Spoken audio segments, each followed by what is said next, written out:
चाहिए।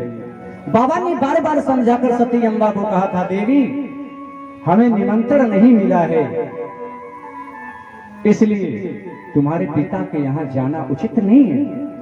यद्यपि शास्त्र कहता है, धर्म कहता है, पिता के घर, गुरु के घर, मित्र के घर बिना निमंत्रण के भी जाया जाता है, लेकिन हे देवी उस सभा में, उस दरबार में अगर कोई भी विरोधी हो, कोई भी विरोध करने वाला हो, तो वहां उस सभा में जाना नहीं चाहिए, उस सभा का त्याग कर देना चाहिए। वहां जाने से कल्याण नहीं हुआ।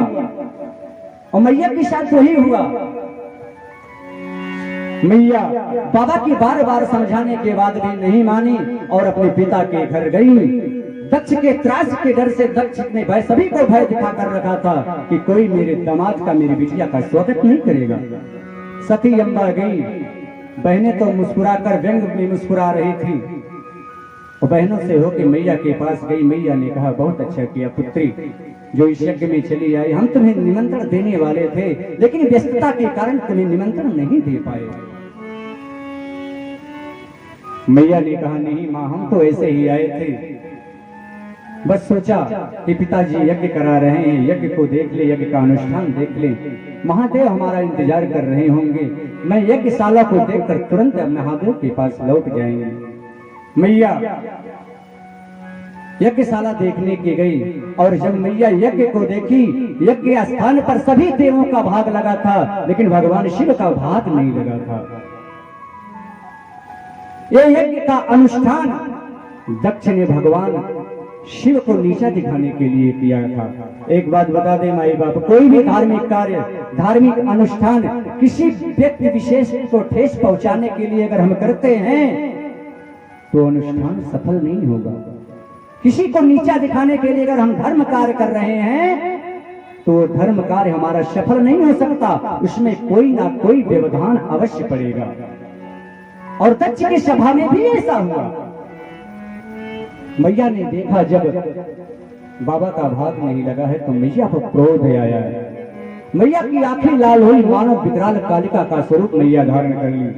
मैया ने पूरे सभा को ललकारते हुए कहा कि जिस सभा में संत की, शंभु की, भगवान की अपमान हो, उस सभा को त्याग देना चाहिए। अपमान करने वाले की जीवा को काट लेना चाहिए। अगर उसकी जीवा काटने में आप सामर्थ्य नहीं है, आप सामर्थ्यवान नहीं है, तो आप अपने कानों को मूंद कर वहां से चले जाना चाहिए।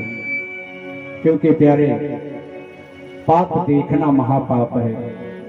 कसाई अगर बकरा काटता है, हम उस रास्ते से जा रहे हैं, हम उस बकरे को कटता हुआ देख रहे हैं, तो हमें पाप लगेगा। हमें उस रास्ते को छोड़ देना चाहिए। वो जैसा कर रहा है उसके कर्म का भोग उसे भोगना पड़ेगा, कहीं और नहीं। इसी धरा पर, इसी धरा पर एक पृथ्वी प्यारे कर्म भूमि है। हम जैसा करेंगे, माँ के लिए सबसे गंदा और सबसे घोर नरक है तो माता गर्भ है। मैया के गर्भ में शिशु उल्टा टंगा रहता है, एक तरफ से मल, दूसरी तरफ से मूत्र गिरता है, और उसी घनघोर नरक में शिशु रहता है और निवेदन करता है नारायण से कि हे परमात्मा, मुझे इस घनघोर नरक से बाहर निकालिए, मैं बाहर निकलकर आपका भजन करूंगा। जब लेकिन वही शिशु बाहर आता है तो सर्वप्रथम उसकी आवाज होती है, कहां मैं कहां आ गया उस नरक से निकलकर। परमात्मा कहते हैं, बेटा जो तूने कहा था परमात्मा मुझे इस नरक से बाहर निकालो, मैं इस नरक से निकलकर आपका भजन करूंगा, आपकी भक्ति करूंगा, इसलिए मैंने तुझे बाहर निकाला। अब कर, जो तूने वादा किया है उस वादे पे कितना खरा उतरता है ये देखना है। धीरे धीरे शिशु बड़ा होता है और वही शिशु जब 6 महीने का, साल भर का हो जाता है तो हमारी माताएं कहती हैं, बबुआ को भगवान हंसा रहे हैं, भगवान रुला रहे हैं। तब तक भगवान की कृपा दृष्टि उस शिशु पर रहती है जब तक वो शिशु कुछ सोचने और समझने लायक नहीं हो जाता। जब वही शिशु बड़ा हो जाता है तब भगवान कहते हैं, अब देखता हूं इसने जो वादा किया था उस वादे पे खरा उतरता है या नहीं। लेकिन वही जब शिशु बड़ा होता है तो माया धीरे धीरे उसे अपने प्रभाव में जकड़ती है, अपने आगोश में लेती है। माया भी परीक्षण करती है उस बालक की कि जो तूने भगवान से वादा किया था मेरे रहते देखता हूँ कैसे पूर्ण करता है। और शिशु वो बालक जब सयाना हो जाता है तो उसी माया के चक्कर में पड़कर रह जाता है, भूल जाता है अपने किए हुए वादों को। और जब एक दिन वही बालक चौथेपन में आता है, हाथ पैर काम नहीं करता, तो कहता है हे परमात्मा, शीघ्र में मृत्यु आ जाए। मृत्यु इतनी आसान चीज नहीं है प्यारे। साधारण मृत्यु उसी को मिलती है जो बहुत सत्कर्म किया है, धर्म कार्य किया है, वरना मृत्यु भी कैसे कैसे आती आप जानते हैं। मैया को क्रोध आया। मैया ने कहा इस सभा में मेरे देवादिदेव महादेव मेरे प्रियतम परमात्मा का अपमान हुआ है, मैं इस यज्ञ को पूर्ण नहीं होने दूंगी। बाबा ने यद्यपि बार बार मना किया था, सती उस स्थान पे मत जाना, वहां जाने से तुम्हारा कल्याण नहीं होगा। बाबा की बात को मैं मानी नहीं और यहाँ चली आई। मैया को क्रोध आया। मैया ने अपने दाहिने अंगुष्ठ से योग अग्नि को प्रज्वलित किया और उसी ने अपने शरीर को भस्म कर दिया। पूरे संसार में हाहाकार मच गया। मैया के साथ जो दो गण आए थे, कल आपने कथा सुनी, उपद्रव करने लगे। नारद बाबा पहुंचे कैलाश पर, भगवान गजब हो गया। बाबा ने कहा क्या हुआ नारद? बाबा ने कहा बाबा कहते हुए भय लग रहा है, कहीं आपको क्रोध ना हो। देवादिदेव भूत भावन भगवान शिव ने कहा बताओ नारद कारण क्या है? तुम क्यों इतने चिंतित दिखाई देते हो, क्यों इतने भयभीत हो, बताओ तो सही। नारद जी ने कहा बाबा मैया नहीं रही। क्या कहते हो? मैया नहीं रही, अपने पिता के कारण मैया ने अपने आप को जलाकर भस्म कर दिया। ओ बाबा को क्रोध हुआ, बाबा के नेत्र विकराल हो गए, नेत्र लाल हो गए। बाबा ने कहा सती ये तूने क्या किया? मैंने तुझे मना किया था सती, अपने पिता के घर मत जाना, वहां जाने से तेरा कल्याण नहीं होगा प्रिय, तूने मेरे वचनों को मानना नहीं। बाबा रुदन करने लगे, चिक्खाड़ मारकर रुदन करने लगे। बाबा को क्रोध आया, अपने स्वरूप को संभाला और अपने केस से एक केस उखाड़कर पृथ्वी पर पटका। वीरभद्र नामक एक देव उत्पन्न हुआ। बोलिए वीरभद्र भगवान की जय। वीरभद्र को बाबा ने आदेश दिया, हे वीरभद्र यज्ञ की उस सभा में जाओ जहां दक्ष है, जिसने जैसा कर्म किया है उसको उसी हिसाब से उसको दंडित करना। वीरभद्र जब चले हैं माए बाप, मानो काल रूपी अंधियारी रात्र आ चुकी है। विकराल भुजाएं, काले काले केस, नेत्र लाल लाल। और जब सभा में पहुंचे हैं सब इधर उधर भागने लगे। कोई मारो मारो काटो काटो की आवाज सुनाई देने लगी। वीरभद्र ने कहा देव अपने गढ़ों से सभी को पकड़ना, कोई जाने ना पाए। उस सभा में पूषा देवता थे। पूषा देवता को वो मुस्टिका वीरभद्र ने ऐसा घूसा मारा कि पूषा देवता की बत्ती निकल गई। और उसी सभा में भृगु ऋषि थे, भृगु ऋषि की दाढ़ी पकड़कर उखाड़ ली। क्रोध आया जब सामने दक्ष जी आए, दक्ष की मुंडी मरोड़कर अग्निकुंड में स्वाहा कर दिया। वीरभद्र ने सारे देवता एकत्रित हुए, बाबा के पास गए। बाबा आपके ससुर जी नहीं रहे। बाबा ने कहा उसका कर्म ही ऐसा था, उसे इस धरा पे रहना नहीं चाहिए। वीरभद्र ने मेरे कहने पे जो कुछ किया सुंदर किया।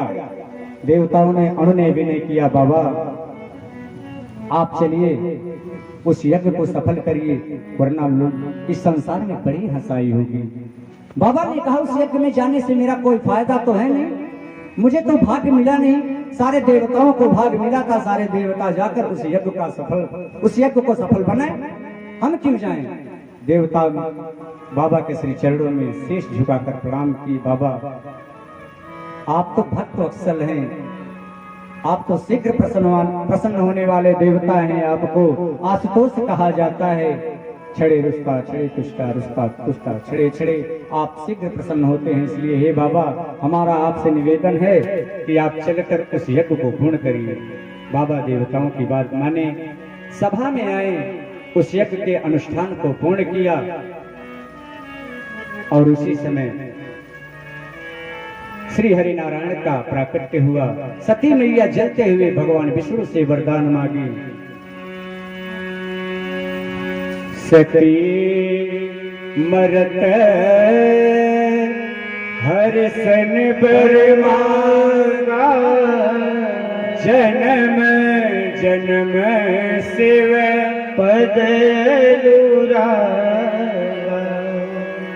हे भगवान विष्णु, हे श्री हरि, मेरा जब जब अवतार इस धरती पर हो, मैं पत्तों के रूप में अपने भोलेनाथ का वर्ण करूं, ऐसा उनके चरणों में मेरी रति हो, मेरा अनुराग हो, ऐसा वरदान दीजिए।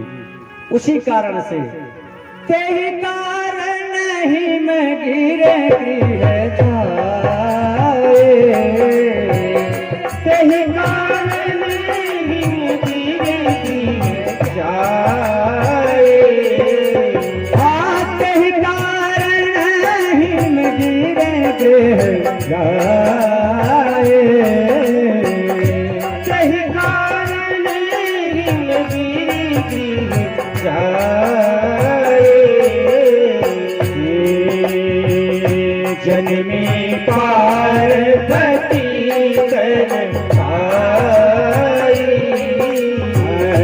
जन्मी पार्वती तन पाई, ओ जब ते उमा से लगी है जाए, जब ते उमा से लगी है जाए,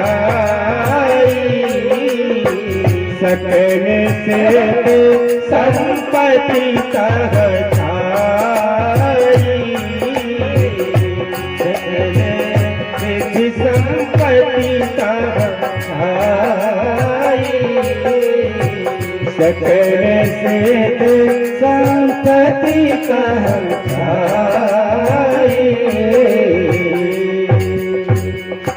मैया ने वरदान मांगा श्री हरि से, हे श्री हरि, मेरा जब भी जन्म हो तो शिव जी के चरणों में मेरा अनुराग हो।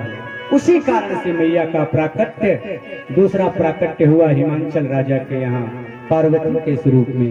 बोलिए पार्वती मैया की जय हो। आइए, एक मैया का प्राकट्य हुआ तो हम सभी मैया एक प्यारी सी भेंट, मैया का एक प्यारा सा भजन।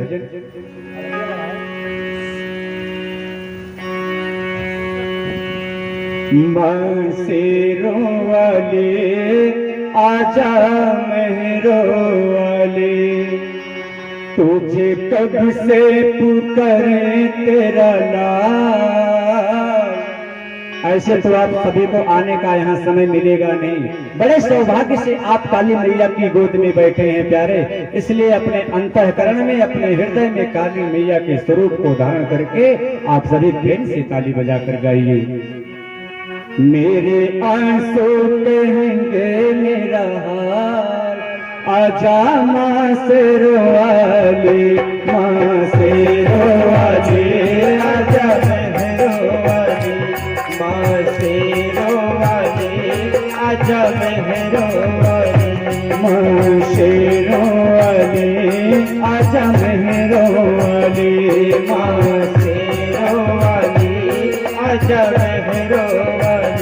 मेरे आंसू कहेंगे मेरा हाल, मेरे आंसू कहेंगे मेरा हाल, आजा माँ शेरों वाली, माँ शेरों वाली, आजा मेहरों वाली, माँ शेरों वाली, आजा मेहरों वाली। लगते हैं झूठे माँ सहारे सारे जग के, रोना है मुझे तेरे चरणों से लग के, चरणों से लग के, चरणों से लग के।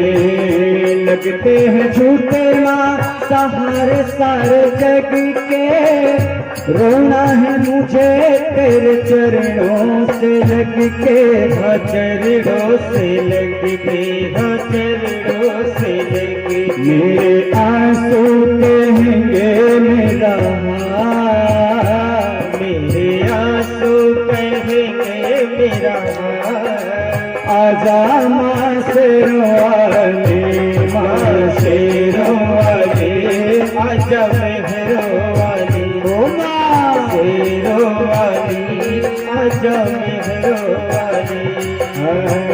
भक्ति में तेरे मन जीवन के शाम की, पल पल जपी है मैया माला तेरे नाम की, माला तेरे नाम की, माला तेरे नाम। हो भक्ति में तेरे मैंने जीवन के शाम की, पल पल जपी है मैया माला तेरे नाम की, माला तेरे नाम की, हाँ माला तेरे नाम की। मेरी भक्ति का करके ख्याल, मेरी भक्ति का करके ख्याल, आजा माँ से रोवाले, माँ से रोवाले, आजा मेहरो वाली, माँ से रोवाले, आजा मेहरो वाली। कब से पुकारे तेरा लाल, तुझे कब से पुकारे तेरा लाल, आजा माँ से रोवाले, माँ से रोवाले, आजा मेहरो वाली, माँ से रोवाले, आजा मेहरो वाली, माँ से रोवाले, आजा मेहरो वाली, माँ से रोवाले, आजा मेहरो वाली। बोले जगत जननी जगत माता जगदम्बा की जय हो। जगते उमा शैल गृह जाई, सकल सिद्धि संपत्ति तह छाई। सकल सिद्धियां वहां छा गई। वहां गान होने लगे, बधाइयां बजने लगी, बधाइयां लोग गाने लगे, गंधर्व जुटकर सोहर गाने लगे। लेकिन हमारे कलयुग में ये रीत कहाँ है? बालक पैदा होगा तो सोहर होगी, बिटिया पैदा होगी तो 2 किलो का मुंह कट जाएगा। माई बाप बिटिया एक कुल को नहीं, बिटिया 2-2 कुलों को तारती है। इसलिए बेटे के जन्म पर भी प्रशंसा करें। मानस यही सिखाती है। आज जो हम भ्रूण हत्याएं कराते हैं प्यारे, गर्भ में ही जांच करा लेते हैं कि पुत्र है या पुत्री, और घर के बड़े बुजुर्ग भी इस कार्य को सहमति देते हैं कि हाँ ये कार्य होना चाहिए। ये गलत है, ऐसा नहीं होना चाहिए। हिमांचल राजा के यहाँ भी पुत्री का जन्म हुआ। गंधर्व आए, गाना बजाना किए, सभी को दान दिए, न्यौछावर लुटाए। लेकिन आज यहाँ क्या होता है? बेटा आया तो सोहर होगी, उसका जन्मदिन मनाया जाएगा, बेटियों का नहीं। क्यों भाई ऐसा क्यों करते? कौन कहाँ लिखा है? कौन कहता है कि बेटियों के जन्म को उत्सव नहीं मनाना चाहिए? नहीं, बेटियों के जन्म का उत्सव भी मनाना चाहिए। जितना अधिकार बेटी का है उतना अधिकार बेटे का है। बेटा ये कुल को तारता है माई बाप, लेकिन हमारी बेटियां, हमारी बहनें 2-2 कुलों को तारती हैं, 2-2 कुलों को तारती हैं। लेकिन क्या करेंगे? आज समाज की कुरीति को देखकर लोग ऐसा करते हैं, भ्रूण हत्या कराना चाहते हैं। इस पे मैं 2 शब्द बोलूंगा। ये नहीं कराना चाहिए, ये महापाप पड़ता है। आप सोचिए, किसी के जीवन जीने का आप अधिकार छीन रहे हैं माई बाप। आप सामर्थ्यवान नहीं हैं। कोई इस धरती पे आ रहा है तो आप उसे आने से पहले नष्ट कर दे रहे हैं। इससे बड़ा पाप क्या होगा? हो इस भयावह पाप का परिणाम आपको इस धरा पर भोगना पड़ेगा। बिना भोगे छुट्टी नहीं है। जो कराते हैं, जो करते हैं, हमें कुछ ना देना पड़े। लेकिन जब वही हम बेटे का विवाह करते हैं तो आने वाले बहू बस चले हमारे तो उसका घर बार भी लेके आ जाएंगे। आज इतना पाप बढ़ गया इस धरती पर कि बेटियों को जन्म देना परहेज हो गया है। लोग बेटियों को जन्मना नहीं चाहते हैं। जब बेटियां का जन्म होंगी नहीं तो आप बहुएं कहां से लाएंगे? बहुएं सभी को चाहिए, लेकिन पुत्री किसी को नहीं चाहिए। पुत्री ही हम सब भी, किसी की पुत्री थी, किसी की माँ बनी, किसी की पत्नी बनी, उन्हीं से हमारा भी जन्म हुआ है। तो फिर हम क्यों ऐसा घनघोर पाप करते हैं? हमें ये नहीं करना चाहिए। इस पे माताएं भी सहमति देती है, लेकिन ऐसा करने से आपको रोकना चाहिए। हम नहीं करने देंगे।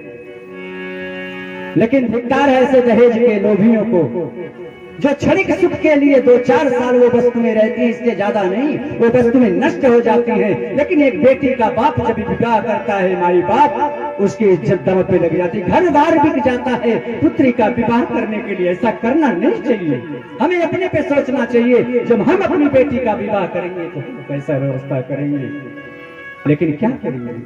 किसी कवि ने बड़ी सुंदर पंक्तियां लिखी हैं, हर अगिया दहेज के ऐसन तेज हो गए, अगिया दहेज के ऐसन तेज हो गए, बेटी जन्मावल परहेज हो गए, बेटी जन्मावल परहेज हो गए। अगिया दहेज ऐसन तेज हो गए, अगिया दहेज के ऐसन तेज हो गए, बेटी जन्मावल परहेज हो गए, बेटी जन्मावल परहेज हो गए। जो अपने पुत्री का वध करा दे, ऐसा कौन करता। ये कार्य तो राक्षसों का है। राक्षस कंस था, राक्षस कंस था, अपने बहन के पुत्रों का को मार देता था, ऐसा घनघोर पाप करता था। लेकिन हुआ क्या, उस बहन के पुत्र ने ही उसका सर्वनाश किया, उसका परिणाम उसे भोगना पड़ा। कवि ने बड़े सुंदर भाव लगे, बाहुबली कंस से भी बढ़ के कसाए, अपना बेटिया के बेटा वध कराए,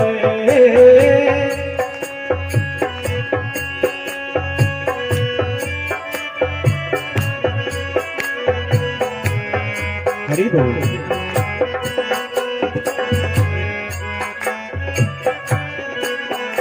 अरे बेटा हाथ जुल्मी अंग्रेज हो गए, बेटा हाथ जुल्मी अंग्रेज हो गए। जो लोग दहेज लेते हैं उनके लिए कवि ने लिखा, वो अंग्रेज है। जिस तरह से अंग्रेजों का जुल्म था, सेम वही जुल्म है जो दहेज लेके वो जुल्म करते हैं एक पिता के ऊपर। बेटा हाथ जुल्मी अंग्रेज हो गए, बेटी जन्मावल परहेज हो गए, बेटी जन्मावल परहेज हो गए। अगिया दहेज के ऐसन तेज हो गए, अगिया दहेज के ऐसन तेज हो गए, बेटी जन्मावल परहेज हो गए, बेटी जन्मावल परहेज हो गए, बेटी जन्मावल परहेज हो गए। इसलिए माई बाप बेटियों को मारना नहीं चाहिए। कहा जाता है कहने के लिए उपदेश देना तो बड़ा आसान है, स्वतः जीवन में उतारो तब पता चलेगा। लेकिन माई बाप इस व्यास गादी से झूठ नहीं बोल रहा हूँ। मैं 4 पुत्रियों का बाप हूँ, मेरे पास 4 पुत्रियां हैं। मेरे घर वालों ने भी कहा कि जांच कराओ, बेटी है तो उसे खत्म करा दो। मैंने कहा नहीं, पुत्रियों को मैं पालूंगा। वो पुत्रियां मेरे बदौलत नहीं आ रही हैं, वो मैया भेज रही है, नारायण भेज रहे हैं। मैं कौन होता हूँ उन्हें नष्ट करने वाला। मेरे आंगन में भी 4-4 पुत्रियां खेलती। मैं बड़ भागी हूँ कि मुझे जनक जैसा दर्जा मिला कि मैं 4 पुत्रियों का बाप हूँ। इसलिए माई बाप सभी से निवेदन है, अगर यहाँ आए हैं इस बात को गांठ कर बांध लीजिएगा कि पुत्रियों को गर्भ में नष्ट मत कराइएगा। इस पे माताएं विशेष ध्यान देंगी। जब ये समाचार नारद जी को मिला कि जगत जननी पारंबा भगवती का अवतार हिमांचल नगर में हुआ है, तो बाबा मैया का दर्शन करने चले आए। नारद समाचार जब पाए कौतुक देह सीधा। राजा हिमांचल के यहाँ नारद बाबा का आगमन हुआ, और जब नारद जी को हिमांचल जी ने देखा तो उनकी खूब सेवा आवा भगत की, नारद जी के चरणों को पखारा, चरण पखार के उनकी पूजा की, उन्हें दिव्य आसन दिया, दिव्य आसन पर देकर बैठाए और नारद जी के श्री चरणों में प्रणाम करके कहे, हिमांचल राजा बाबा, हमारे घर पुत्री का आगमन हुआ है, लक्ष्मी का आगमन हुआ है। बाबा, मेरी पुत्री की हस्तरेखाएं देखकर बताइए, इसके नसीब में क्या लिखा है, इसके भाग्य में क्या लिखा है, इसका जो वर्ण करेगा वो कैसा होगा, इसका जीवन कैसे व्यतीत होगा। बाबा ये विचार कर कहिए। शैलराज ने कहा, त्रिकालज्ञ सर्वज्ञ तुम, गति सर्वत्र तुम्हारी, कहूँ सुता के दोष गुण, मुनिवर हृदय विचार। हे नारद जी, विचार कर बताइए, विचार पूर्वक भली भांति जांच कर बताइए कि मेरी बिटिया के भाग्य में क्या लिखा है। आप त्रिकालज्ञ हैं। त्रिकालज्ञ मतलब तीनों काल को जानने वाला, जो भूत भविष्य वर्तमान जानने की सामर्थ्य रखता है, जानता है, उसे त्रिकालज्ञ कहते हैं, सभी को नहीं कहा जाता है। बाबा से हिमांचल ने कहा, मेरी बिटिया के नसीब में लिखा क्या है उसे विचार कर कहिए। तब बाबा ने कहा,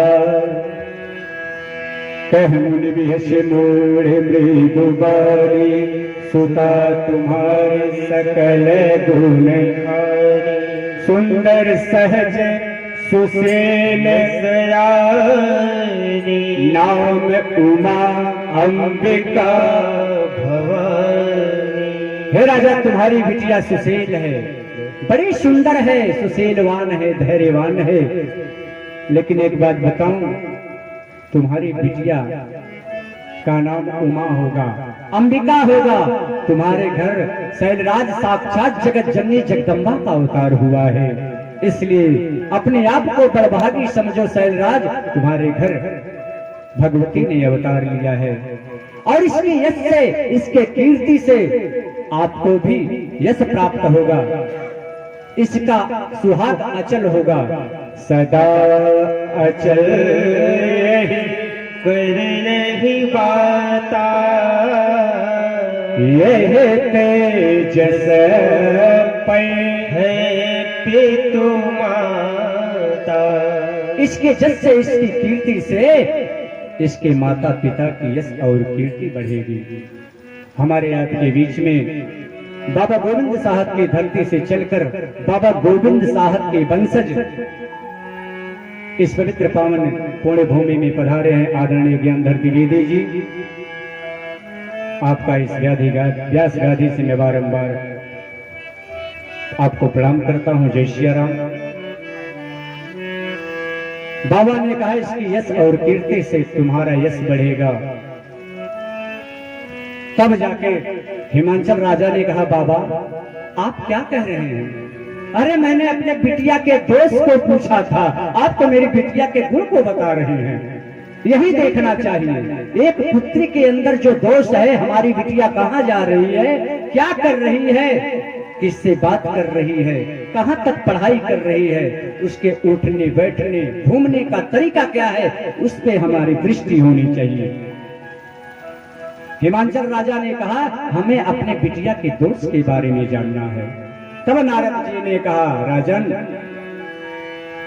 अरे सबके दोष को ये देखती हैं, सबके दोष को, सबके अवगुणों को ये नाश करती हैं, इनमें कहाँ दोष है? हाँ, इनका जो वर्ण करेगा, इनका जो होने वाला सुहाग होगा, इनका जो पति होगा, जिससे इनका विवाह होगा, उनके अंदर मुझे एक दो दोष दिखाई देता है। बाबा ने कहा इसको जो वरेगा, इसका जो वर्ण करेगा उसके अंदर दोष। बाबा ने कहा हाँ, उसके अंदर दोष दिखाई देता है। वो कैसा होगा? बाबा ने कहा अगुण अमान मातु पितु हीना उदासीन सब संशय छीना। इसका जो होने वाला पति है वो अगुण होगा, उसमें कोई गुण नहीं होगा, अमान होगा, उसको अपने मान सम्मान का कोई फर्क नहीं पड़ने वाला है। वो बैरागी होगा, नंग धिड़ंग अमंगल वेश धारण करने वाला होगा। उसके स्वरूप को जो देखेगा एक बार डर जाएगा। ऐसा इसका हमेशा उदासीन में रहेगा, भगवान की भक्ति करेगा, भगवान की भजन में मस्त रहेगा। ऐसा ही पति इसे मिलेगा, ऐसे इसकी हस्त की रेखाएं बता रही हैं। और इतना ही नहीं, बाबा ने कहा जो कि जटिल अकाम मन नगन अमंगल दे अस स्वामी यही कह मिलई परिहस्ते सिरे। आपकी पुत्री की हस्त रेखाएं बता रही हैं शैलराज कि इसका जो पति होगा योगी होगा, जटिल होगा, अकाम होगा, अमंगल वेश को धारण करने वाला होगा। ऐसी इसकी हस्त रेखाएं कह रही हैं। तब तक मैना मैया ने हिमांचल राजा के बाह को पकड़ के खींच लिया। सुनिए, ये जो बाबा आए हैं ये क्या वनाप शनाप बक रहे हैं? ये बाबा लोग होते ही ऐसे हैं, कुछ भी बता देंगे। ये काम करिए, नहीं दक्षिणा कर देकर इन्हें विदा करिए। तो मैं अपनी पुत्री का विवाह ऐसे पागले भर के साथ नहीं करूंगी। कहां मेरी इतनी सुंदर सुशील पुत्री, कहां ऐसा पागला भर? विधाता ने उसकी नसीब में ऐसा पागला भर लिखा है, मैं नहीं मानती। हिमांचल राजा ने बाबा से कहा बाबा क्या मेरी पुत्री के नसीब में जो लिखा है, जो मेरी पुत्री के भाग्य में लिखा है, इसको मिटाया जा सकता है? बाबा ने कहा जो लिखा है वो तो मिटाया नहीं जा सकता है प्यारे। इसको मिटाने के लिए आप कितना भी प्रयास कर लेंगे, अरे आप में क्या सामर्थ्य है? देव धनुष नर ऋषि मुनि कोई नहीं मिटा सकता। इसको सिर्फ और सिर्फ अगर मिटा सकते हैं तो भूत भावन महादेव मिटा सकते हैं। बाबा ने कहा करना क्या होगा? हिमांचल राजा ने बाबा से कहा करना क्या होगा? हिमांचल ने कहा आपकी बिटिया को तप करना होगा। जब तप का नाम सुनी मैना ने, तब तो नारद बाबा के ऊपर एकदम क्रोधित हो गई। मैना ने कहा ये बाबा क्या बक रहे हैं? मेरी सुकुमारी बिटिया अभी बाल्य अवस्था है, ऐसी अवस्था में घनघोर जंगल में जाकर तप करेगी? ये कैसे नाम सुनाप बातें कर रहे हैं? लेकिन शैलराज सब समझ रहे हैं, सब जान रहे हैं कि जो विधाता ने लिख दिया है वो तो होकर ही रहेगा, उसको टाला नहीं जा सकता। हिमांचल राजा ने अपनी पत्नी मैना को बहुत समझाया कि मैना, जो हमारी बिटिया के नसीब में लिखा है वो होकर रहेगा। तुम व्यर्थ चिंता करती हो, पुत्री को भेज दो जंगल में तप करने के लिए। और मैया इधर प्रसन्न हो रही है अंदर ही अंदर कि जो जो नारद जी ने दोष बखाना है, दोष बताया है, ये तो दोष सारा का सारा मेरे शिव जी में है, मेरे प्रीतम परमात्मा में है। लगता है मुझे शिव जी मिलने वाले हैं, मैं जाके जंगल में तपस्या करूंगी। मेरे तपस्या से प्रसन्न होकर हो सकता है शिव जी मेरा वर्ण करें। मैया गई जंगल में तपस्या करने के लिए। और बाबा ने कहा था जो तप करे कुमारी तुम्हारी भाव मीट सके त्रिपुरारी। तब मैना मैया ने कहा जो घर बर पुल हो कर विवाह सुताए मैना मैया ने हिमांचल से कहा, राजन एक बात मेरी गांठ बांध लो, जब तक लड़के का घर, बर का घर और उसका कुल खानदान मेरे अनुरूप नहीं होगा, तब तक मैं अपने पुत्री का विवाह नहीं करूंगी। और होना भी यही चाहिए। हम जब अपनी पुत्री का विवाह देखने जाते हैं माई बाप, तो सबसे पहले लड़के को देखना चाहिए, लड़का कर क्या रहा है, लड़का करता क्या है, उसका स्वभाव क्या है, उसका आचरण क्या है, लड़के का घर कैसा है, उसका ननिहाल कैसा है, उसका खानदान कैसा है, ये देखना चाहिए। मानस सिखाती है, ये हम अपने तरफ से नहीं कह रहे, बाबा ने रचा है इसे। बाबा कहते हैं, जो घर बर कुल होई लोपा, करिए विवाह सुताय निरूपा, नत कन्या बर रहम कुआरी, कंत उमा मम प्राण पिया। अगर मुझे ऐसा वर, ऐसा घर मेरे अनुकूल नहीं मिला तो मेरी कन्या कुंवारी रह जाएगी। मैं समुद्र में छलांग लगा दूंगी, पर्वत से कूद जाऊंगी, लेकिन ऐसे बौरा, ऐसे बावले वर के साथ अपनी पुत्री का विवाह नहीं करूंगी। मैया जंगल में गई, घनघोर तपस्या की, और मैया ने ऐसी तपस्या की कि ऐसी तपस्या किसी ने इस अवस्था में किया नहीं था। बाबा लिखते हैं, संबत सहस फूल फल खाए, संबत सहस फूल फल खाए, साग खाए सत बरस गवाए, साग खाए सत बरस गवाए, कछु दिन भोजन बारी बतासा, कछु दिन भोजन बारी बतासा, कछु दिन भोजन बारी बतासा, कछु दिन भोजन बारी बतासा, कछु दिन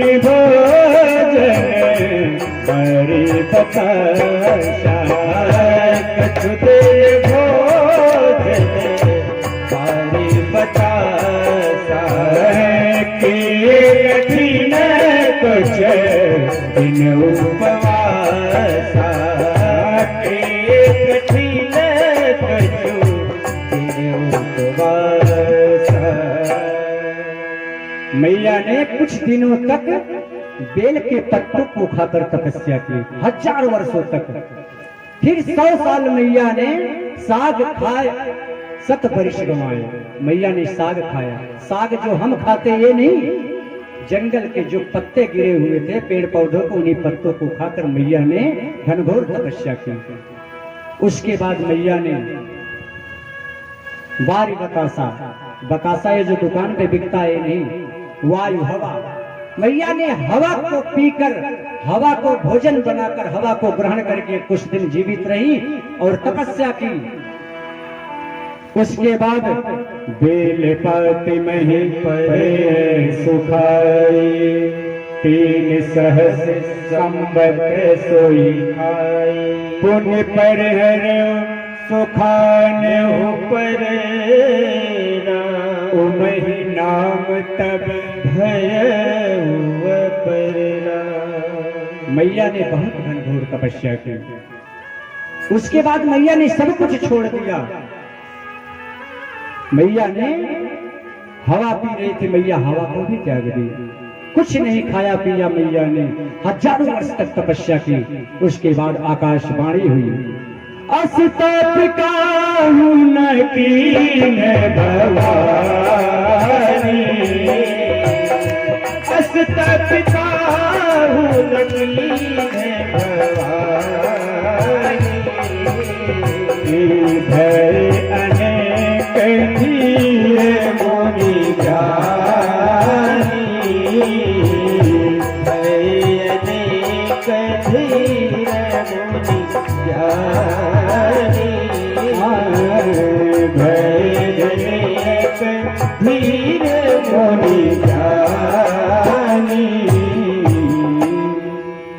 आकाश से आकाशवाणी हुई कि ऐसा तब किसी ने किया नहीं और मैया को ही छोड़ दे। आइए चलिए हम सब बाबा के पास चलिए। बाबा किस हाल में है? जब से सती मैया ने अपने शरीर को त्यागा है तब से बाबा, जब ते सती जाए तेरे त्यागा, तब शिव शिव मन भयउ गिरागा।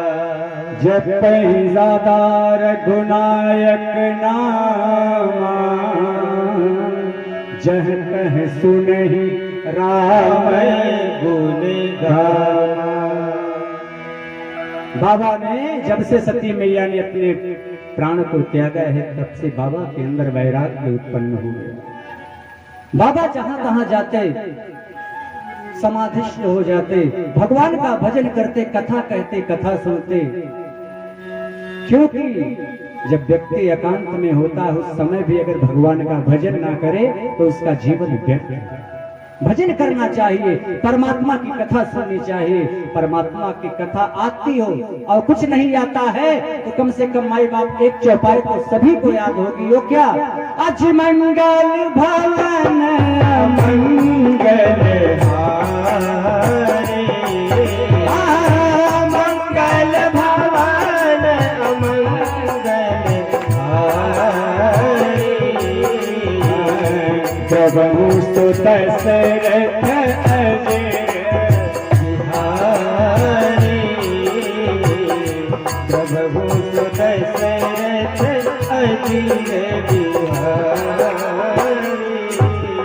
हमारे आपके भी अंदर ऐसा होना चाहिए, यही कामना रखनी चाहिए कि हे दशरथ जी के आंगन में विहार करने वाले, रहने वाले, हमारे ऊपर द्रवित होकर मंगल के आप भवन है, अमंगल का नाश करने वाले हैं। परमात्मा राघवेंद्र सरकार हमारे जीवन में भी भक्ति आए, ऐसा वरदान दीजिए।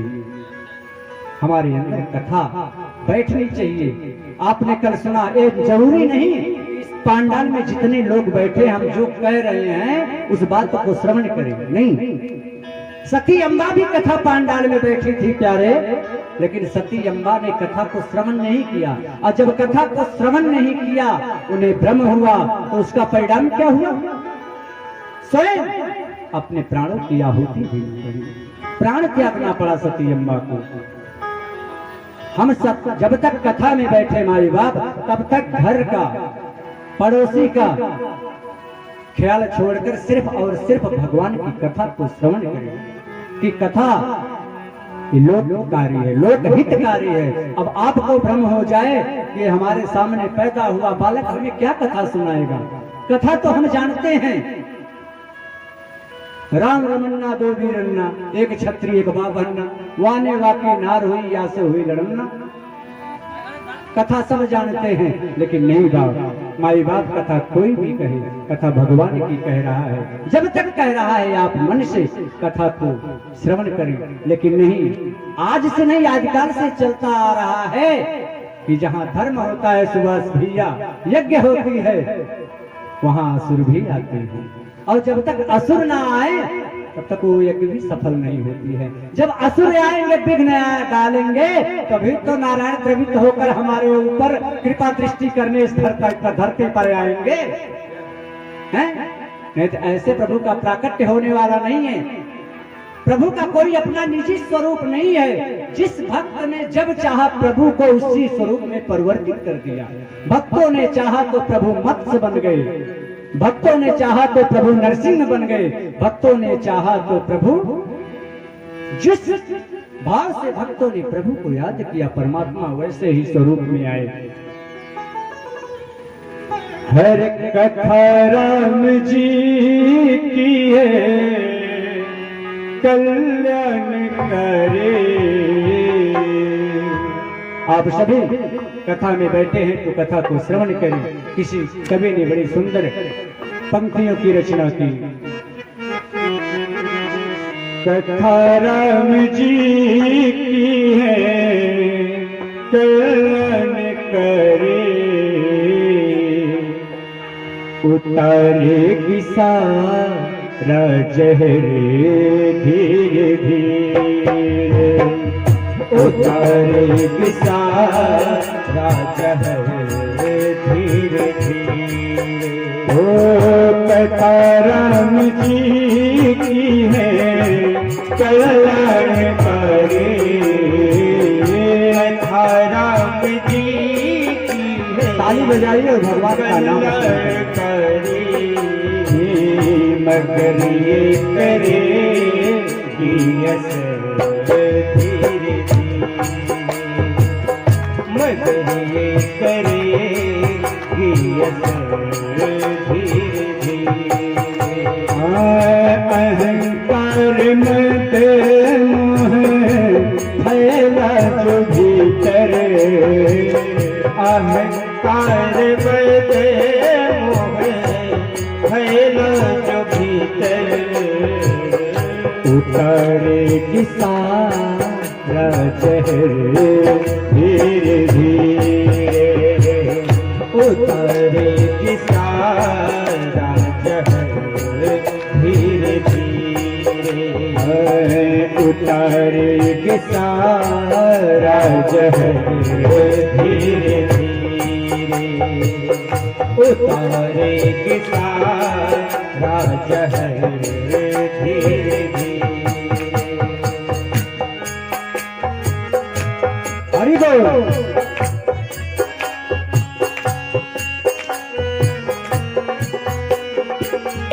न मौका मिलेगा कभी झंझटों से, न मौका मिलेगा कभी झंझटों से, न मौका मिलेगा कभी झंझटों से, न मौका मिलेगा कभी झंझटों से। जैसे भी हो कुछ समय तो निकालो, जैसे भी हो कुछ समय तो निकालो। क्योंकि कि जो आपका स्वरूप है मानव का ना बड़े सौभाग्य से मिला है, दोबारा मिलेगा कि नहीं इसकी कोई गारंटी नहीं है। साधक कहता है ओ जन्म आदमी का मिले ना मिले फिर, जन्म आदमी का मिले ना मिले फिर। चली जा रही है उम्र धीरे धीरे, चली जा रही है उम्र धीरे धीरे, चली जा रही है उम्र धीरे। और साधक कहता है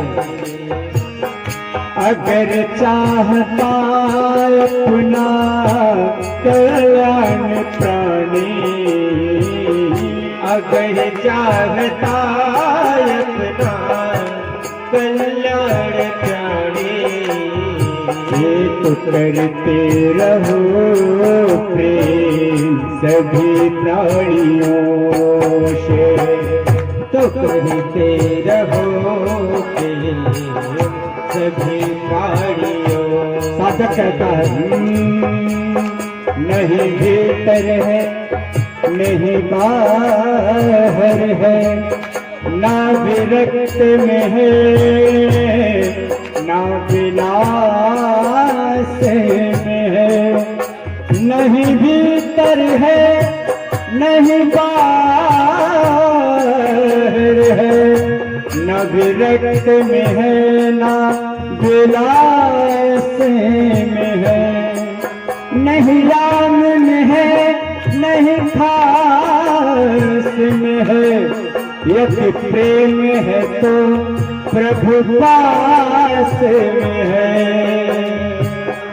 अगर चाहता अपना तू कल्याण प्राणी, अगर चाहता अपना कल्याण प्राणी, करते रहो सभी प्राणियों तो करते रहो सभी प्राणियों से विनय वंदना ही अमर साधना है विनय वंदना ही हरि बोल। अमर साधना है विनय वंदना है अमर साधना है तो गाते रहो राम भजन धीरे धीरे तो गाते रहो राम भजन धीरे धीरे ओ कथा राम जी की है कल्याणकारी कथा राम जी की है कल्याणकारी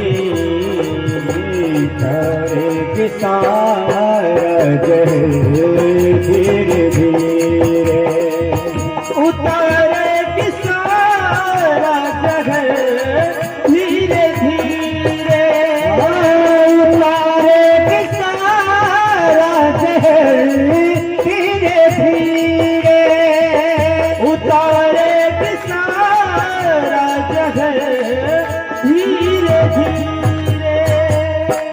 कथा राम जी की है कल्याणकारी मगर ये करेगी असर धीरे धीरे। कल 2-4 लोग थे, आज इतनी संख्या है। ये धीरे धीरे असर करती है माई बाप। अगर एकाएक असर करेगी ना तो इन्फेक्शन हो जाएगा। सबसे बड़ी जड़ तो यही है, इसीलिए कथा धीरे धीरे असर करेगी। बाबा जहां तहां वैराग्य में होकर भजन करते थे भगवान की,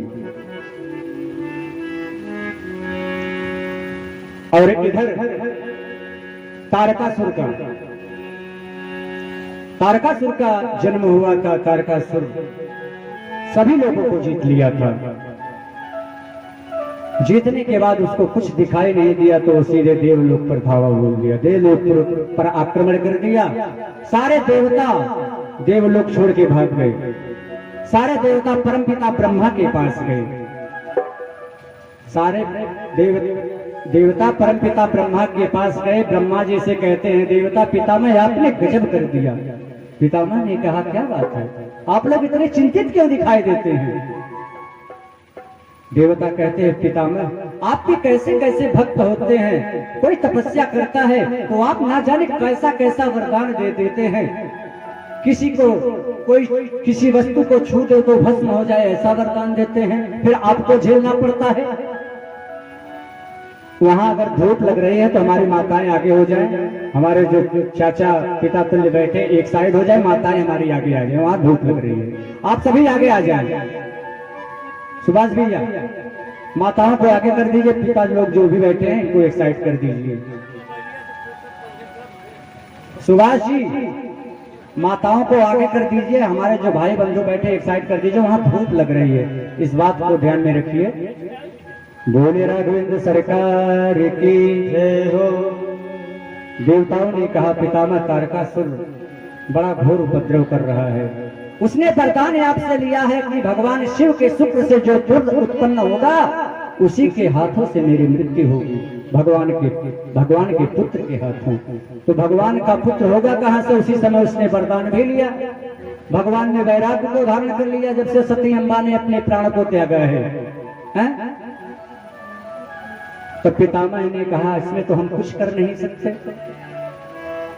अब इसका एक ही निवारण है कि भगवान शिव विवाह करें, और हम सब विवाह की कथा भी आज गाएंगे। बाबा शिव विवाह करें, उसके बाद उनसे जो पुत्र उत्पन्न होगा उसी से तारकासुर का वध होगा।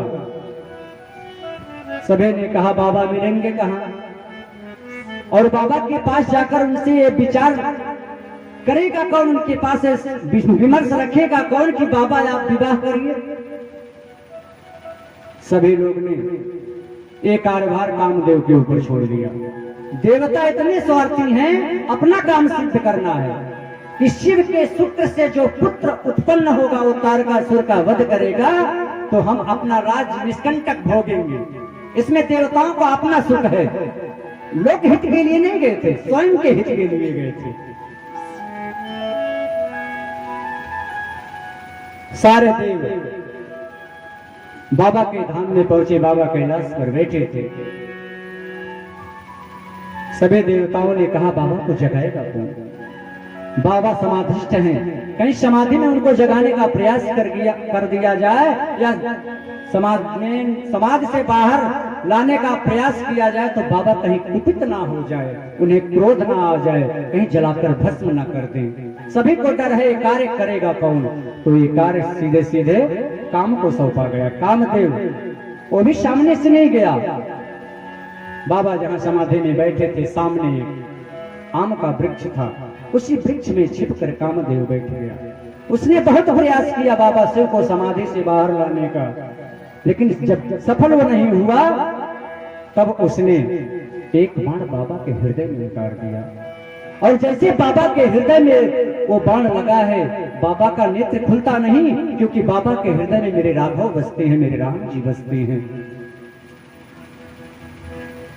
किसी ने बाबा से पूछा, बाबा आपके परिवार में जो लोग रहते हैं सब एक दूसरे के प्रतिद्वंदी हैं।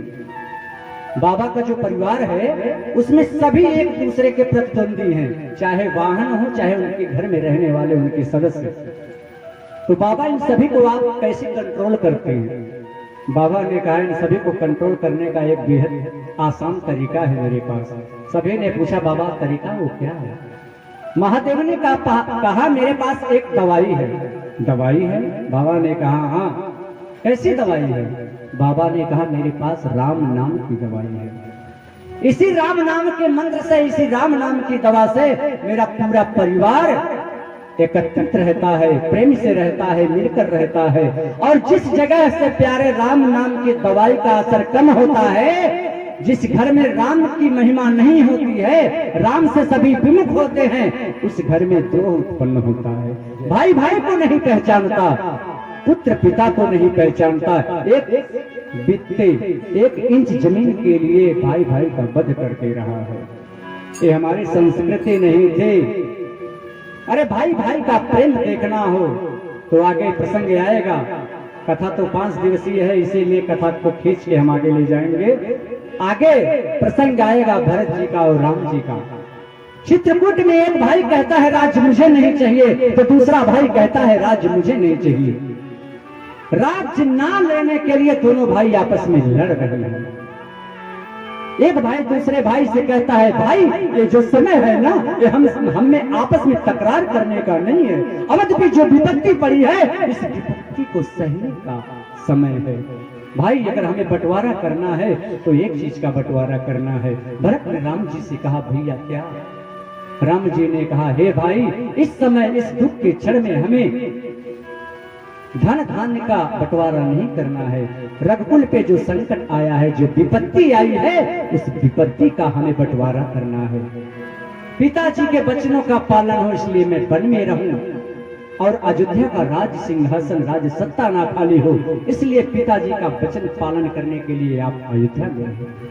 दोनों भाइयों ने विपत्ति का बंटवारा किया, संपत्ति का नहीं। ये मानस सिखाती है, कहीं और नहीं मिलेगा। और जो भी ग्रंथ है माई बाप, वो सिर्फ और सिर्फ मजहब है। हमारा बस चले, लेकिन हमारा बस कहां चलेगा? इसको महाकाव्य रामचरितमानस को महाकाव्य लिखा गया है, कहा गया है, लेकिन नहीं, इसे ग्रंथ घोषित करना चाहिए। ये पूर्ण ग्रंथ है, क्योंकि मानव को जीवन जीने का असली तरीका यही रामचरितमानस सिखाता है। कामदेव छिप के बाबा के हृदय में बाण मारा, बाबा का नेत्र खुला। बाबा ने चारों तरफ दृष्टि उठा के देखी तो कोई दिखा नहीं। तब बाबा की सीधी दृष्टि उस पीपल के वृक्ष पर पड़ी।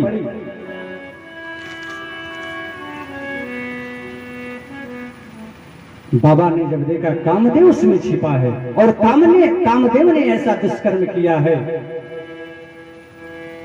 तब बाबा ने अपना तीसरा नेत्र खोला। तीसरा नेत्र खोलकर कामदेव को जलाकर भस्म कर दिया। जब शिव तीसर नयन उघारा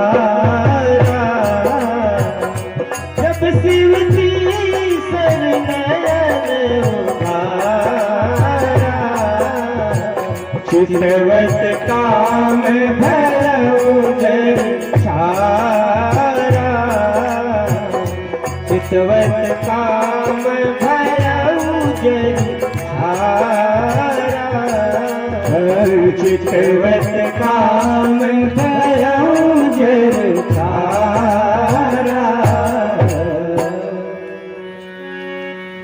बाबा ने अपना तीसरा नेत्र खोलकर कामदेव को जलाकर भस्म कर दिया। कामदेव की पत्नी रति रोती हुई वहां आई, बाबा मेरी रक्षा कर दीजिए, मेरी रक्षा कीजिए बाबा, मेरी रक्षा कीजिए, आपने मेरे पति को जलाकर भस्म कर दिया। मैं भी पति के वियोग में अपने प्राण को त्याग दूंगी, नहीं तो मेरा पति वापस कर दीजिए। बाबा ने कहा रति रो मत पुत्री, कामदेव का जो अपराध था वो क्षम्य नहीं था। उसने जो अपराध किया क्षमा योग्य अपराध नहीं किया था, इसलिए उसको दंडित करना पड़ा। उसने मेरे राघव के ऊपर बाण छोड़ा, मेरे ऊपर नहीं। मेरे हृदय में मेरे राम जी रहते हैं, मेरे हृदय में उसने बाण को छोड़ा था, इसलिए क्रोधाग्नि में वो जलकर भस्म हो गया। तब बाबा ने कहा जब जदुवंश कृष्ण अवतारा, जब जदुवंश कृष्ण अवतारा, हुई है हरण महाबली धारा, हुई है हरण महाबली धारा। जब जदुवंश में भगवान कृष्ण का अवतार होगा, उनके पुत्र के रूप में जिसका नाम प्रद्युम्न होगा, वही अगले जन्म में तुम्हारे पति बनेंगे। पुत्री जाओ, कृष्ण तनय होई है पति तोरा, बचन अन्यथा होई न मोरा। बाबा ने कहा हे पुत्री, तुम अपने भवन को वापस जाओ। कृष्ण के शुक्र से जो पुत्र का उत्पत्ति होगी, जिस पुत्र का, उसका नाम प्रद्युम्न होगा, और वही तुम्हें पति रूप में प्राप्त होगा। तब तक देवता पहुंच गए। देवता देख ही रहे थे कि कहीं बाबा फिर समाधिष्ठ ना हो जाएं। बाबा पहुंच गए महादेव के पास। महादेव से सभी देवताओं ने कहा महादेव प्रणाम। बाबा ने कहा अरे देवता, आप इस क्षण किस लिए पधारे हैं?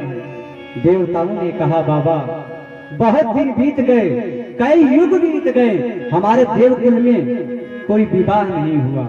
हम सभी देवताओं ने ये विचार आपस में किया है कि बाबा विवाह करें। बाबा का विवाह हो तो हम देवता भी बाराती बन के चलें। देवलोक में कोई विवाह नहीं हुआ, हम लोग कभी बारात नहीं गए, बारात का सुख नहीं प्राप्त हुआ, इसलिए आप अगर विवाह हैं तो हम आपकी बारात में चलें। बाबा ने कहा देवताओं, तुम्हारी चतुरता को मैं जानता हूँ, तुम किस लिए आए हो, क्यों आए हो, तुम्हारा आने का अभिप्राय क्या है, मैं सब जानता हूँ। तुम चाहते हो मैं विवाह करूं, और जो मेरे पुत्र का प्राकट्य हो, मेरा पुत्र हो, उस पुत्र से तारकासुर मरे, तुम लोग अपने राज्य को निष्कंटक भोगो, यही चाहते हो। लेकिन एक बात देवताओं याद रखना, तुम देव हो तो मैं महादेव हूँ, मैं महादेव हूँ। सभी देवताओं ने एक स्वर में कहा ओम नमः पार्वती पते हर हर महादेव। पार्वती जी से विवाह भी हुआ नहीं था, लेकिन देवताओं ने एडवांस में ही कह दिया पार्वती पते हर हर महादेव। और इधर बाबा ने सप्तऋषियों को भेजा था मैया के पास। सप्तऋषि आए मैया का परीक्षण करने। सप्तऋषियों ने कहा हे पुत्री, तुम किस वर के लिए इतनी घनघोर तपस्या कर रही हो, तुम घर जाओ, तुम्हारे माता पिता अगर तुम्हें बुलाने आए हट करें तो तुम घर को वापस चले जाओ। मैया ने कहा नहीं, हम नहीं जाएंगे। कहा क्यों? कहा मुझे शिव जी पति के रूप में प्राप्त हों, जब तक वो नहीं आएंगे, वो नहीं दर्शन देंगे, तब तक मैं जाऊंगी नहीं। सप्तऋषियों ने कहा, अरे किस बावले वर के चक्कर में पड़ी हो पुत्री, ना उसके घर का ठिकाना, ना उसके घाट का, ना खाने का ठिकाना है, ना रहने का, किस वर के चक्कर में पड़ी हो। अरे तुम्हारे लिए वर की बात है तो मैं उससे भी सुंदर दूल्हा तुम्हारे लिए ढूंढ दूंगा, मैं तुम्हारा विवाह श्री हरि से करा दूंगा। लेकिन पार्वती मैया ने कहा, नहीं हे ईश्वर, आप शायद मुझे पहचान नहीं पाए, मेरी एक नहीं जन्म जन्मांतर की मेरी रगन है कि मैं जब जब मेरा जन्म हो, जन्म कोटि लग रगरी हमारी, बरऊ संभुलत रहूं कुंवारी। जब जब मेरा जन्म हो मैं वर्ण करूं तो सिर्फ महादेव को, अन्यथा मैं सारे उम्र कुंवारी बैठूंगी, मैं पति के रूप में और किसी को स्वीकार नहीं कर सकती। सप्तऋषियों ने समझा बुझाकर पार्वती मैया को घर भेज दिया। पार्वती मैया गई और इधर बाबा के विवाह का उत्सव होने लगा। देवता तभी तक बाबा के स्थान पे थे जब तक बाबा ने हाँ नहीं कही। जैसे ही बाबा ने कहा हाँ मैं विवाह करूंगा, तुम्हारे कहने से नहीं, मेरे राधाओं ने मुझे स्वप्न में कहा था कि लोक कल्याण के लिए, समाज कल्याण के लिए, हे देवादिदेव महादेव तुम विवाह करो। बाबा गए, बाबा का श्रृंगार करने के लिए कोई रुका नहीं। सारे देवता अपना अपना विमान सजाने लगे, दूल्हे को कोई नहीं पूछ रहा है। इंद्र अपना ऐरावत सजाने लगे, सारे देवता अपना अपना विमान सजाने लगे, लेकिन कोई बाबा के पास नहीं है, दूल्हे से मतलब नहीं है। तब बाबा के जोकर थे श्रृंगी और भृंगी, दोनों ने कहा बाबा देवता तो बड़े चालाक हैं, आपको विवाह के लिए तैयार कर दिया, लेकिन आपको तैयार होना है कि नहीं होना है, आप किस वाहन पे बैठ के जाएंगे, किस गाड़ी से जाएंगे, देवताओं को इससे नहीं लेना देना है। देवताओं की अपनी स्वार्थ सिद्धि सिर्फ है, देवता सच में बड़े स्वार्थी होते हैं। बाबा ने कहा सुनो, जो अपने जमात में आनंद है ना, वो दूसरों की जमात में आनंद नहीं है। देवता हमारे साथ नहीं है तो क्या हुआ, अपने वालों को बुलाओ। श्रृंगी और भृंगी ने कहा बाबा अपने वाले? बाबा ने कहा हाँ अपने वाले को बुलाओ शमशान से। बाबा ने अपना सहमति दिया, श्रृंगी और भृंगी ने गुहार लगाई, ओम हर हर महादेव, हर हर महादेव, हर हर महादेव, बम बम बम बम कहते बाबा के गणों ने आवाज लगाई। जो इतना सुना कि बाबा के जितने गण थे, भूत प्रेत पिचास लंकिनी डंकिनी चुड़ैन डाइन भूत बैताल सभी आ गया बाबा के विवाह में जाने के लिए। सारे देवता तैयार हो रहे हैं, लेकिन बाबा तैयार नहीं है। बाबा के गणों ने कहा बाबा अरे कुछ पहन लीजिए। बाबा ने कहा देखो मुझे बनना नहीं आता, जो बनता है ना वो बिगड़ता है, ज्यादा मेकअप करोगे तो गर्मी होगा तो सब मेकअप धुल जाएगा, इसलिए जो सत्य है वही रहना चाहिए। गणों ने कहा अरे बाबा कम से कम दूसरे के दरवाजे पे जाना है तो दूसरे के दरवाजे पे जाकर क्या हंसी कराएंगे, हंसी कराई है वो ऊपर पुर जाए, दूसरे के नगर में जाकर हंसी मत कराइए, कुछ पहन लीजिए। एक काम कहें बाबा? बाबा ने कहा बताओ। कहा अगर आपकी आज्ञा हो तो हम आपको सजाएं। गणों ने कहा बाबा अगर आपका आदेश हो तो हम आपका श्रृंगार करें, हम आपको सजाना चाहते हैं। बाबा बड़े प्रसन्न हुए, अच्छा आज मेरे बच्चे मुझे सजाएंगे। बाबा प्रसन्न हो गए और सभी गण, कोई दौड़ के गया शमशान घाट से मुर्दे की राख लाई, कोई मिट्टी उठा लाया, अनेक सामग्री एकत्रित कर ले। उसके बाद सभी बाबा को सजाने लगे। और सजाते किस तरह है बाबा लिखते हैं, लगे संवारन सकल सुर, वाहन विविध विमान, हो ही सगुन मंगल सुबह, करही अक्षरा। बाबा के गण बाबा को सजाने लगे और उधर देवता अपना विमान सजाने लगे। बाबा का गण, बाबा का श्रृंगार बाबा का गण करते हैं कैसे? बाबा ने लिखा, शिव ही शंभु गण करहि सिंगारा, जय शिव भोला जय भोला। शिव ही शंभु गण करहि सिंगारा, जय शिव भोला जय भोला। जटा मुकुट अहि मोर संवारा, जय शिव भोला जय भोला। कुंडल कंकन पहिरे प्याला, जय शिव शंकर जय भोला। कुंडल कंकन पहिरे प्याला, जय शिव शंकर जय भोला। तन विभूति पट के धरि छाला, जय शिव शंकर जय भोला। हर सस ललाट सुंदर सिर गंगा, जय शिव शंकर जय भोला। नयन तीन उपगीत भुजंगा, जय शिव शंकर जय भोला।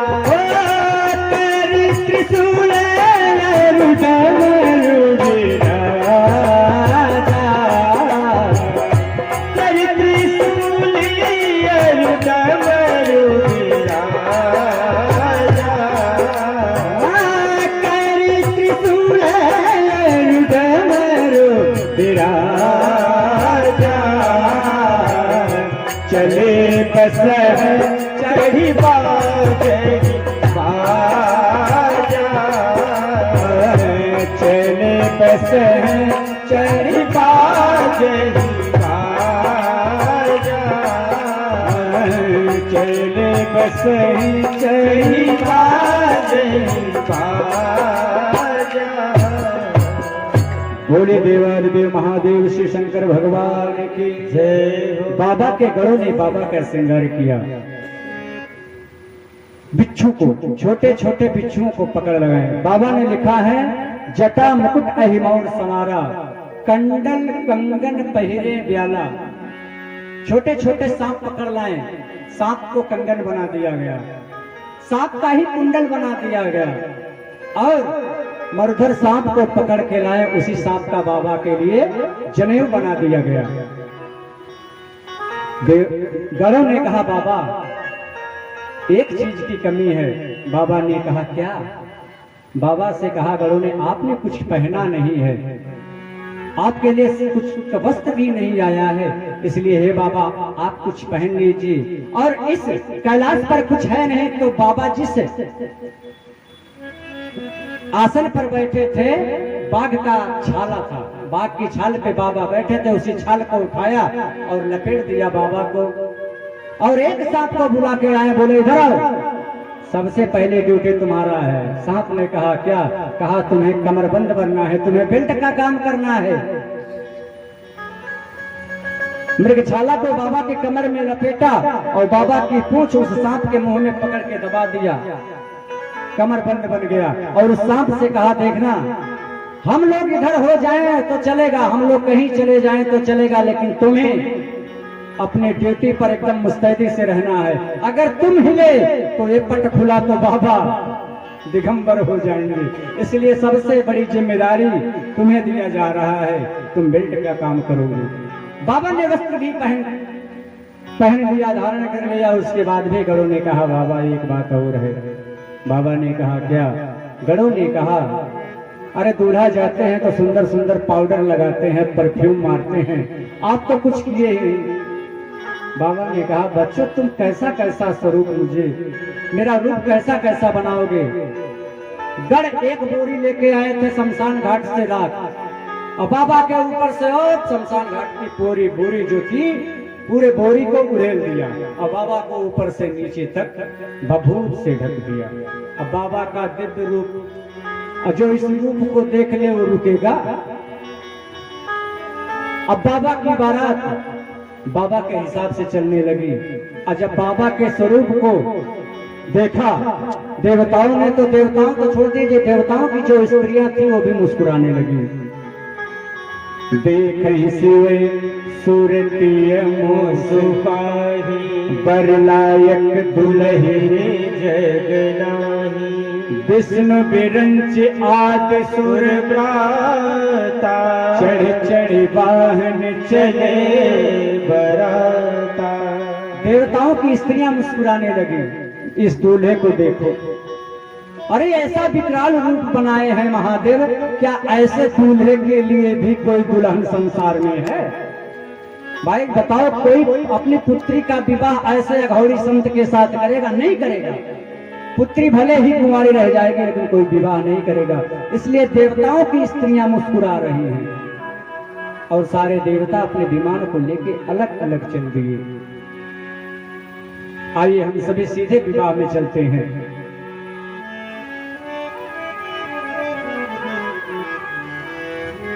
देवता बाबा को देख के मुस्कुरा रहे हैं तो बाबा भी देवताओं को देख के मुस्कुरा रहे हैं। बाबा कह रहे हैं ठीक है, हमारे जमात को देखकर देवताओं तुम्हें व्यंग करना आ रहा है, ठीक है कोई बात नहीं है। बाबा ने कहा अपने गणों को बुलाओ।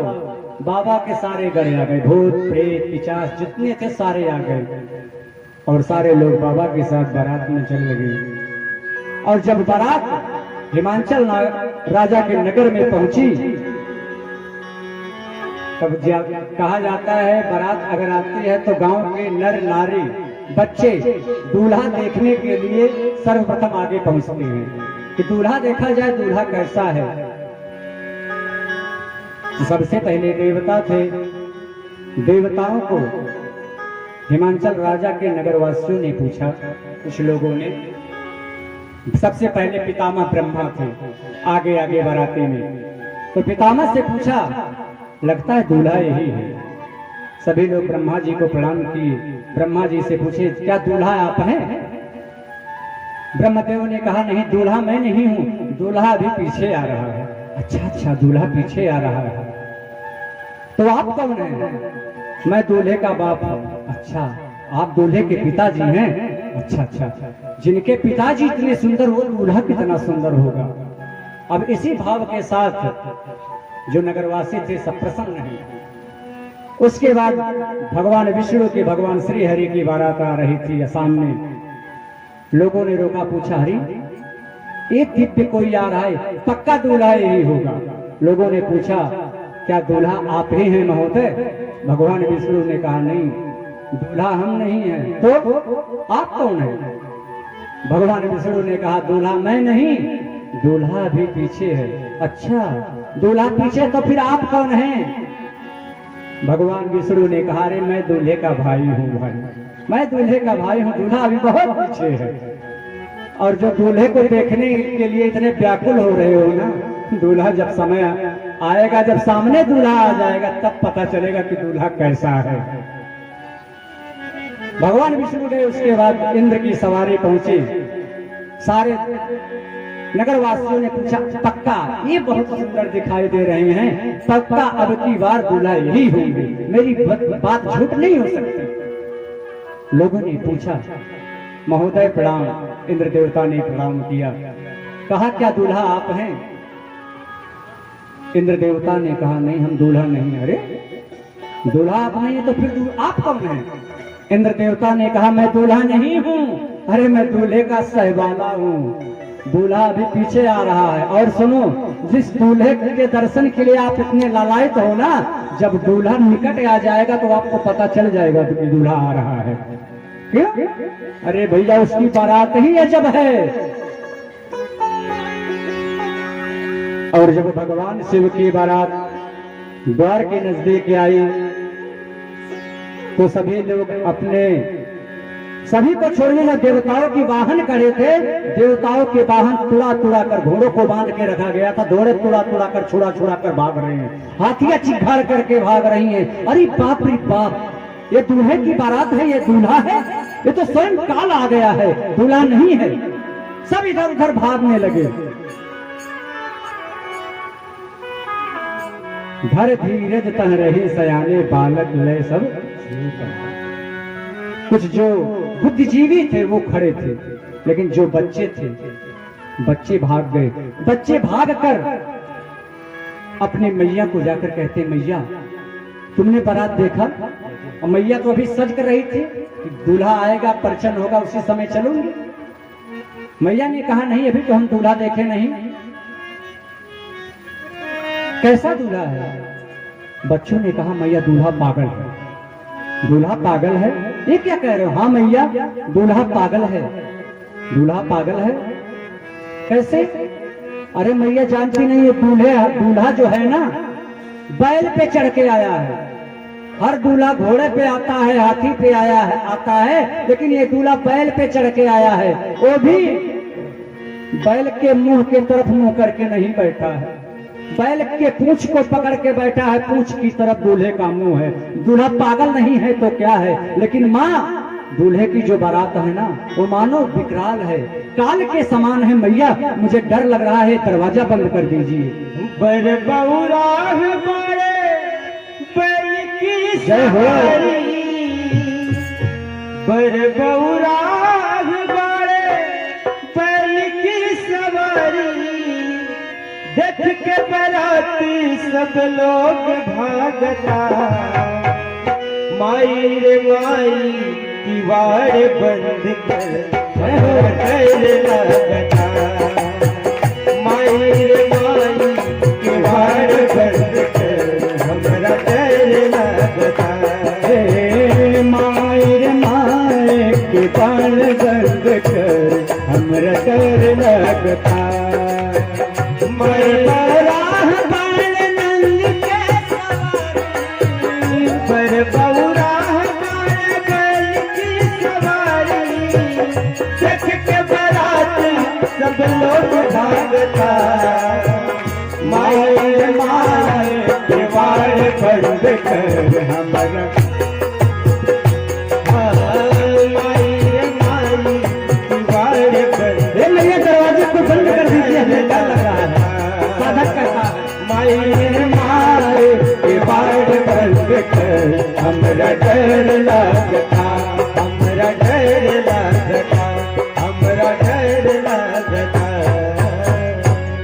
बरबौरा बस है ऐसवारा, डाल कपाल विभूषण छारा। ले अगवान बारात ही आए,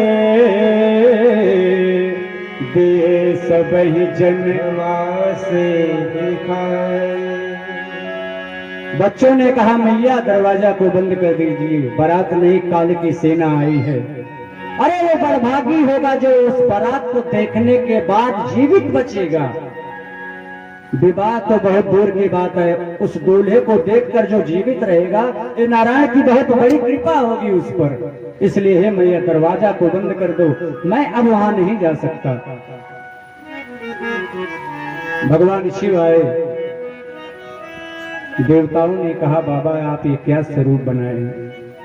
अरे कुछ ऐसा स्वरूप बनाइए कि सभी का डर खत्म हो जाए। बाबा मुस्कुराने लगे और उधर पता चला कि दूल्हा दरवाजे पे आ गया है। मैया मैना सुंदर आरती के थाल सजाकर गए दूल्हे की आरती उतारने, और जैसे ही मैना मैया दूल्हे की आरती उतार रही हैं, ऊपर से बैठे सांप ने जब ही फुफकार मारते मैना मैया आरती की थाल छोड़कर भाग गई। लोगों ने पूछा, क्या हुआ मैना? मैना मैया ने कहा, ये कौन है? लोगों ने कहा, अरे यही तो हैं आपके दामाद जी। ये दामाद है? ऐसा बावला दामाद नंगा होकर आया है? मेरी बिटिया को किस जन्म की किस पाप की सजा दी गई है जो मेरे ऐसे सुंदर पुत्र के लिए ऐसा बावला वर? मैया मैना ने नारद बाबा को 1000 गालियां दी। नारद बाबा को क्या पता?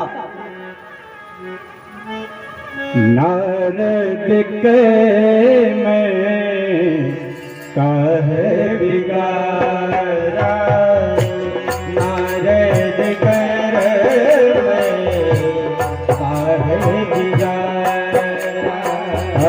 पौन मोर जिमी बसत उजारा, भवन बरसते उजाला।